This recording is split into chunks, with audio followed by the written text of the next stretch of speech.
رسول الله پاک بود از این چیزایی که این فرقه ها قل ای شیء اکبر شهادة، پیامبر بگو که بزرگترین شهادت چیست؟ قل الله شهید بینی و بینکم، بگو که الله شاهد است بین من و شما. و اوحی الی هذا القرآن لانذرکم به و من بلغ، در حالی که قرآن بر من وحی شده تا شما را انذار بدم، آگاهتان بسازم، هشدار باشه براتان. کلام فقط کلام الله، حدیث فقط حدیث الله، حکم فقط حکم الله. و این پیامی هم باشه برای آیندگان.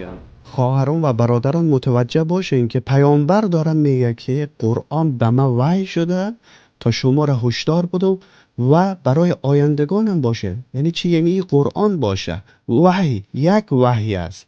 وحی نیست که بگیم دو تاست که وحی خفیس یکیست که ساختن در طول تاریخ و یک وحی هم که همین قرآن است.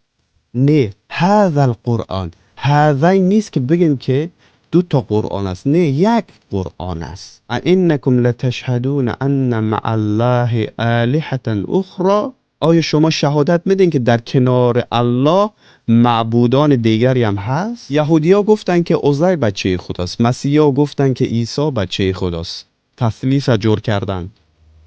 حال شما سعی کنین این فرقه ها چیا جور کردن؟ خود پیغمبر را معبود جور کردن، صحابه را معبود جور کردن، خانم های پیغمبر را معبود جور کردن، راویان را معبود جور کردن، نواسه های پیغمبر که میگن که اهل بیت است و کسای دیگر، اونا را معبود جور کردن. قل لا اشهد، پیامبر بگو که شهادت نمیدم. ما هم میگیم که شهادت نمیدیم. قل انما هو اله واحد، بگو که فقط و فقط او معبود یکتاست.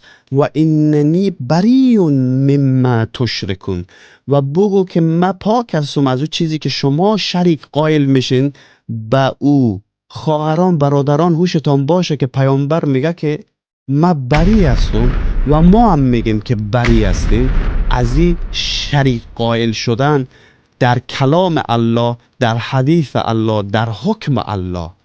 پیامبر بری بود و ما هم متوجه هستیم که همیشه بری باشیم از اینکه شریک قائل بشیم در کلام الله، در حدیث الله، در حکم الله. رسول الله پاک بود از این چیزایی که این فرقه ها میگن.